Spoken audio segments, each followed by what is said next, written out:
Hi guys, thank you guys so much for tuning in. Dan, our winemaker, and I are going to go through some of these wines. My name is Emily, and I'm the wine club manager here for Paradise Ridge Winery. So cheers, guys. Let's do the thing. So I also wanted to say thank you so much to Dan for taking time out of his day to come here to do this tasting with us because we're right in the middle of harvest. We're right at the end of harvest. Right at the end of harvest. Unusually early. Yeah, we definitely. had our busiest day today. What fruit did we get in today? All Rock Bar. We got from the Branham Vineyard. We got the Malbec. Exciting. Which hasn't been released, but is an absolute rock star of a vineyard, and the wine reflects that. And we got the Rock Bar Vineyard Cabernet and Cabernet Franc. Very exciting. Looking very lovely. I know people are really excited about the Cab Franc, so I'm excited that we're getting some more in. So that's super fun. So we're first going to touch base on our new Chardonnay. It's our 2018 Nagasawa Chardonnay. I don't know if you guys can see the fun new label that we have on this. This is kind of a one and done. The label is kind of a celebration of our 40th anniversary of our first vineyards planted. Yes, it is. It's the 40th vintage of fruit from the Paradise Ranch. And it's a silkscreen bottle that sort of reflects the family and growing vines and Paradise Ridge, and it's a pretty special bottling. Yeah, it is absolutely stunning. We know that people love it. Okay, you have some in your glass. I do. I need to play a little game of catch up really quickly. And here we go. So, can you talk to me a little bit about the winemaking style on this? Yeah, well, it comes from the Nagasawa vineyard, which is an estate Chardonnay vineyard that we have. Winemaking style is one that we've been following for a couple of decades actually now. And what we want to try and do is capture the essence of the vineyard, and we do that by not harvesting the fruit too ripe, firstly, and then not using too much new oak on this wine, and not too much malolactic. So malolactic is bacteria that turns the malic acid in the wine to lactic acid in the wine, and can make the wine's character, and particularly texture and aromatics, change dramatically. What we really want to do is capture that freshness, and malolactic sometimes will change that. It's too powerful of an influence on the wine. Oh, definitely. This is my kind of style of Chardonnay. Definitely a little bright. I know, thank God. Wouldn't be here otherwise. No, it's definitely a very beautifully done Chardonnay. And I think we use extra large barrels for this as well. Yeah, we use 100% French oak, none of which is new, and 400 liters, which is nearly twice as large as a normal barrel. So with that, you have much less oak influence because the volume of wine is greater in that barrel in ratio to a smaller barrel. So we get all of that texture and character from the French oak, which is the only real oak to use for me on a Chardonnay, without it being too domineering or dominant in the finished wine. And I think that's really important. Definitely. It's balance. We also keep the wine fresh and vibrant. And if you have freshness and vibrance, then there's far more food pairings to go with it. Definitely. What would you like to enjoy with this food-wise? Well, if I'm being realistic, probably a bag of popcorn, the all-natural kind, no butter, just a little bit of sea salt. I think it's Newman's Own. We're not sponsored by them, but I love that with my Chardonnay. But I also, if I was to be really fancy, I'd probably go with like a linguine and clams. Yeah. But, probably popcorn more realistically. I think you have linguine and clams with the cream sauce probably. Yeah. Then this would really counterset the creaminess of that sauce and highlight the freshness of the fish and I think it'd be a good pairing. Definitely. I concur. Well, cheers. Let's let's try it.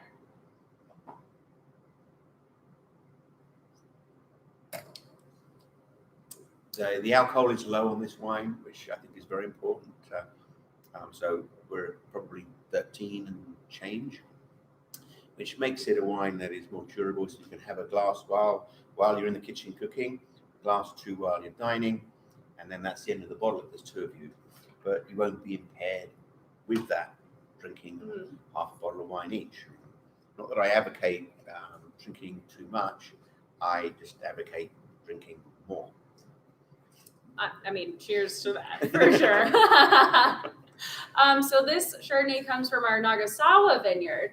Can you give me a little bit more insight on the new vines that we actually just planted into our Nagasawa vineyard? We have got a new planting. We're expanding our Nagasawa Chardonnay vineyard, and there's lots of little nuances and details that went into making this vineyard particularly special.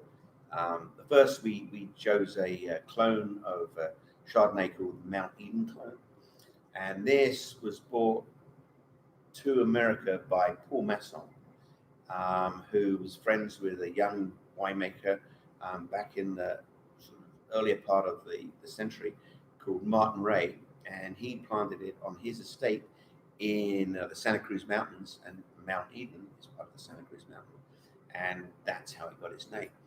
That budwood that Paul Masson probably put over probably came from one of the greatest Chardonnay growing vineyards in Burgundy, but we do not know, but we assume that he was trying to bring the best, and assuming he's in the glass too. So yeah, drink to that. I've heard like random stories of people taking like clippings from Burgundy, putting them in their suitcase and bringing them over. I mean, you probably wouldn't get through security nowadays, but they're known as the Samsonite clones. Sassy. So let's touch base on the name for our Chardonnay vineyard. So our Nagasawa vineyard is named after, could you give a little detail on that? Kanaya Nagasawa was the winemaker at the Fountain Grove Winery at the latter part of the 19th century and the early part of the 20th century. And he was from Japan, and he was a pioneer in showcasing Sonoma County as a great place to grow wine. And his wines are actually exported to both Europe and to Japan in those earlier years. So he was achieving extraordinary acclaim, and one of the first to do this with Sonoma County fruit. He was actually known as the Great King in Sonoma County because of his sort of natural intuition and ability to know how to manage vineyards and to make wine, which is quite extraordinary. And we are now placed in the same Fountain Grove area where he grew grapes and made wine. It's honestly amazing, and we have such a nice Nagasawa exhibit if you guys can come and visit too. We tie in a lot of historical notes into the winery, which I know that Sonia and Dan really love, and all of the other Vicks obviously too. Shout out to Renee, Peter, and Maria, and all of them, and Dr. Vic. I don't know. Well, wine is one of those. Carol Ann. I'm so sorry. Is one of those commodities, for a better word. But the more you know about it, the more stories that are connected with it, the more interesting that wine will become to you as you know the history behind it.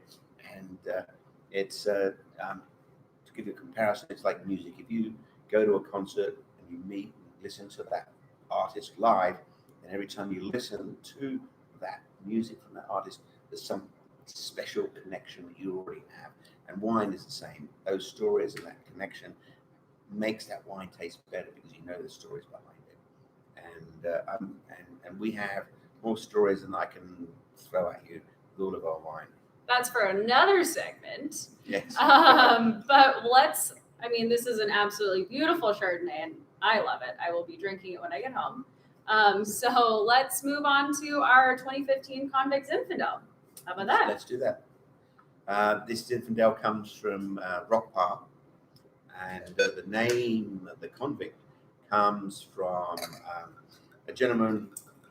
His name was Tennessee Carter Bishop. Oh, excuse me. Actually, they were different glass for this, don't we? Oh, yeah, thank you. I know. Tennessee Carter Bishop, who was the sheriff of Sonoma County in 1865, and he used the prisoners from the Sonoma County Jail to build the road to his estate, which is at 2,000 feet and 15 miles off grid from anywhere. This is a long time ago. So it was known that if you were out of circulation from Sonoma County and people ask you where you've been, they would say, "Oh, I've been to Rock Park." And so he utilized the hard-working prisoners they weren't necessarily convicts. It's a little heavier punishment for them, to build his roads, and all good to him. I don't think you'd be able to pull that off these days. Nope. And without that, we wouldn't have our, Convict Zen. That's right. This actually also just received 93 points from Wine Enthusiast too, which is really exciting, and congratulations on that. It's nice that they can recognize a style of Zinfandel that isn't mainstream. This is the much more leaner, more sort of European style. It's not particularly ripe, it's not particularly jammy, and it doesn't have any residual sugar, which is very often associated with the Zinfandel grown in California. And it's a style that we've been making from day one, and to get that sort of recognition, I think, is wonderful. Yeah, I know that our wine club members and all of our guests truly love the Convict Zen. It is such a showstopper. And then another bag of stories behind it. Oh my gosh! Again, another segment, but let's talk a little bit about the winemaking style on this. Well, we picked the fruit right at the just ripe enough. Actually, I'm going to do one back. This is a blend of two clones of Zinfandel. And yes. Primitivo, which came to California directly from Italy, from southern Italy, and really has this most beautiful, fragrant, pretty fruit, floral characters, and really showcases that this varietal can really be varietally distinctive at an earlier level of ripeness. The other clone is called Demple de Prat. Bob Demple went to the Pratt vineyard, which is in Mendocino, and got some budwood from the sort of healthiest and the best vines from that vineyard, and that is how this clone came. And Gary Branham from the Branham vineyard, where this is from, planted these vines, and is one of the first Demple de Prat clones to be used in a Zinfandel. It's super. Obviously, it's a very beautiful wine, and it's very delicate. I feel like for a Zin, it's not like super in your face, which is nice. And that's the point. We could make this one very, very in a much more different style, and it would still have its fans. But I feel that this is a really nice place to showcase both Rock Pile and the Branham Vineyard and Zinfandel. Absolutely. And I know that we topped this off with, I think it's Petite Syrah. Petite Syrah, yeah. And Petite Syrah is a clone which was for a long time particularly unique to California, and it's a cross of two clones from the south of France. Just people done it. I think it's Syrah and Pelisson. And what it was designed. It's also called Durif. And Dr. Durif took two clones of grapes and wanted to make a loose, thick-skinned, clustered grape bunch that would be resistant to powdery mildew and other problems that you can have in the vineyard. What he actually produced was a very thin-skinned, tight-clustered that was very susceptible to all of the above, and is very, very difficult to grow, and only really thrives in California because we have a climate here. We don't really get rain from April through the ripening season till September or October. So this particular Petite Syrah grape thrives in a dry, warm climate. If you even go into the vineyard and talk about rain, sometimes it can have shudders. It can have problems. It is now being used in South America and also in Australia. I heard that they were adopting it It is a wonderful, wonderful varietal. We Deep, dark, and rich. we also made a solo Petite Syrah, We correct? have done. Yeah. We have done.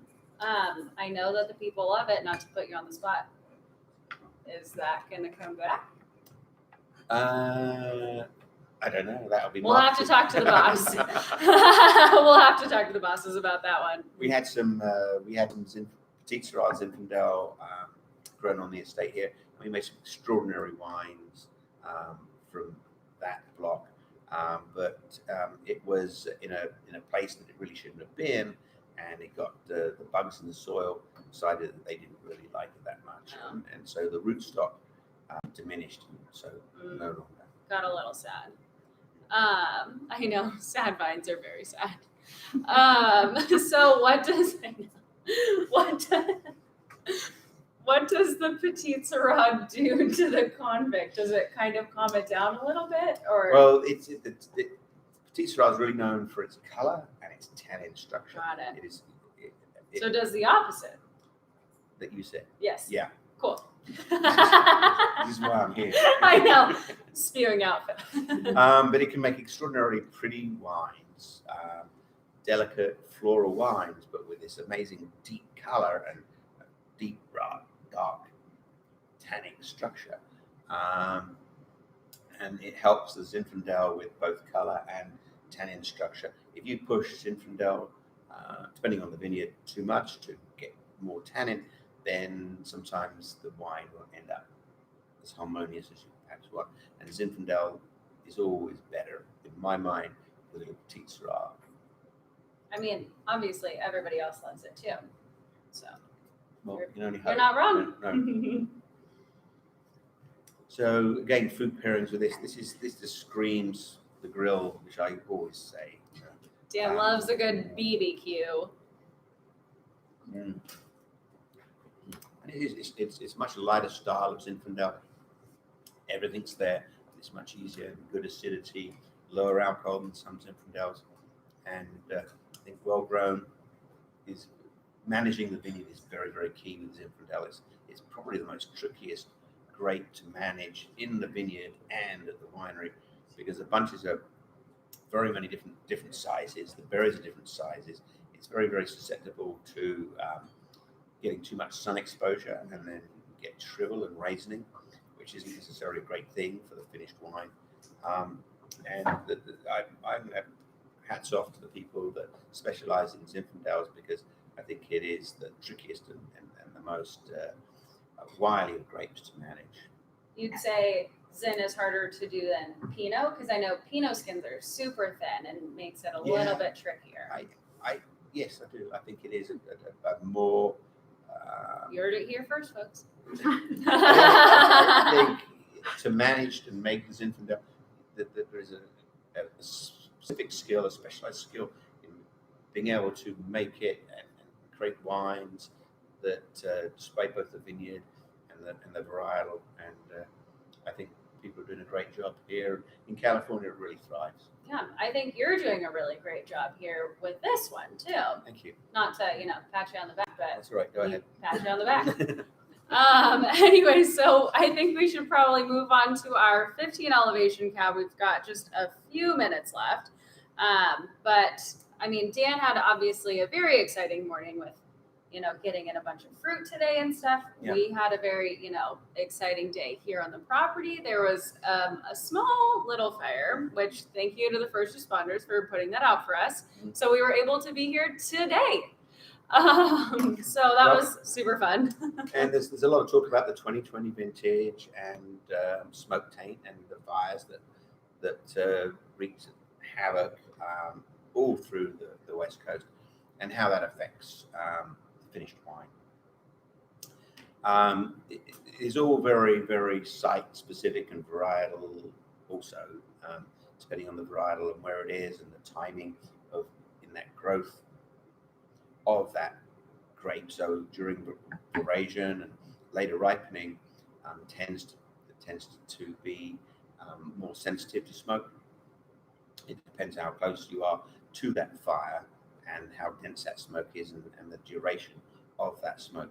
We are very lucky enough that all of the vineyards that we're working with are very far away from the smoke, or the opposite direction of where that smoke was going.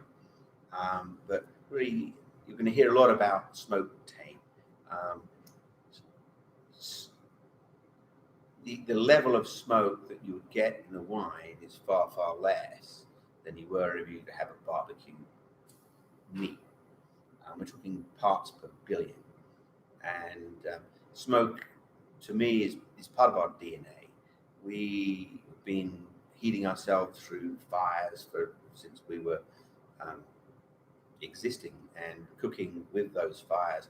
And so this is a character that we're all familiar with. And everyone's probably had a smoked meat, perhaps that's a little bit too smoky for you. So we all have our own level of what smoke we can handle and what we like and enjoy. And we're at this, with the wines that we'll be making from this vintage, we're at the lowest thresholds of smoke. So very, very delicate characters.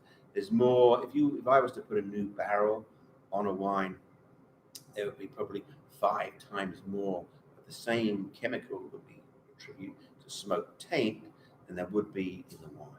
So it's something that you don't want to be frightened of, and you'll find your own comfort zone with it. And I believe that most people throughout the West Coast, with exceptions, will be making some very beautiful wines that may have a touch of smoke that will be the sort of marker for the vintage and not a negative characteristic. And I think that most of us, when we drink that wine and we don't know what we're drinking, we're very, very comfortable with that level of smoke. There's a chemical. There's 2 chemicals that are the markers of it. And I won't tell you what they are, but they're in the parts per billion. Parts per billion. Half a part per billion. A barbecue pork chop will have 10, 20 times much more of that chemical than there is in the wine. And so I think, for me, hearing all the sensationalism and worry that there is, and there are people that it's not going to be as in the comfort zone that I am, but because of their fruit and the proximity to fires. But we're in a very fortunate position to have growers that are working with us and managing how we're going to manage this smoke taint. And if it wasn't for the smoke, this would be a rock star vintage. And I don't think we need to bring a negative mark to this vintage just because some wines may have more smoke than some people are comfortable with. And that's sort of my position on this. And, so something good is going to come from 2020. I'm looking forward. I'm looking forward to the wines, and we are. With that being said, we are managing the wines slightly differently to make sure that that smoke level is well within my comfort zone. Mm-hmm. And it's not rocket science winemaking. It's very easy to manage, and I feel confident and happy that we'll be drinking 2020 wines and enjoying them without even realizing that the tragedy of the fires here was part of it. Mm-hmm. And the tragedy of this year. 2020. Too. Oh, well. Anyways, so let's drink some more wine. I think that's all what we've been doing in this, shelter in place. Country. Yes. Let's do it. All right. So this is our 2015 Elevation Cab. Oh, so smoky. Ooh. Mm. So the fires haven't really affected our rock pile fruit, which is great to hear. Yeah. For the most part. Yeah. Let's smoke. Nope. Not worry. We're moving on. We're moving on. And Pivot. We're pivoting away from that. Particularly moving on to the 2015 Elevation. Here we go. Look at this. What a beautiful bottle. So it's called our Elevation Cab. How did you find this vineyard? Oh, that's a good story. Oh. I always ask the good questions. Yes, you do. So I happened to go to a party in. That's how I any think it good was story starts. I think in 1999, and there was a power cut. And so when I entered this outdoor party, I managed to find where the wine was at the table. And there was a gentleman next to me. And I said, it's completely pitch black actually, couldn't really see much. And I said, is there a wine here that you think I should try? And he poured me a wine, a rock pile wine from his vineyard. And he said, what do you think? I said, oh, that fruit is absolutely beautiful. And the depth and the prettiness of it. Drank some, and then he talked about tannin management. Tell me more. So he was describing that he was not comfortable with the wine he poured me with what we call tannin management. He thought it was too tannic. And conversation continued because I was inquisitive to his tannin question from someone that wasn't a winemaker. And eventually he told me that he was the owner of the Rock Pile Vineyard and that I should come up on Wednesday because they were harvesting their Merlot. And I went up there, and it was one of those days that the whole of the Sonoma County was deep dark in dense fog. And eventually we were going up to 2,000 feet here, which is why it's called elevation, 2,000 feet. And all of a sudden I came out of these low clouds and fog, and there in front of me in the beautiful sunshine was this vineyard, and it literally took my breath away.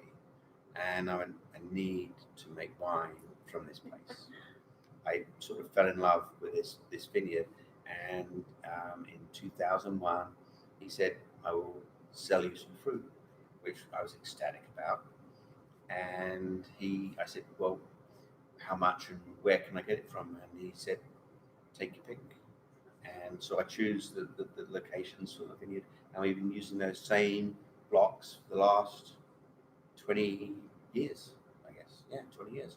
And it's been, for me, a love story that's continued. And it's now managed by somebody else, the Wilson family, and they are doing a wonderful rock star job of managing the vineyards. I could not be more happy with the way everything is done, and the love story will continue. I mean, cheers to that. That's a damn good story. I heard it was going to be a good story. That was the first time I heard it, so it was rumored to be a really good story. So it was. Now this wine is now 5 years old, just settling down. It's meant to be a serious mountain Cabernet. And again, this really does need some animal protein, and the fat in particular from the animal protein really helps this wine come alive. And so with I think short down here, someone provided me with a little salami, little snackos. So I will give you just look at my face and I'll tell you exactly the difference.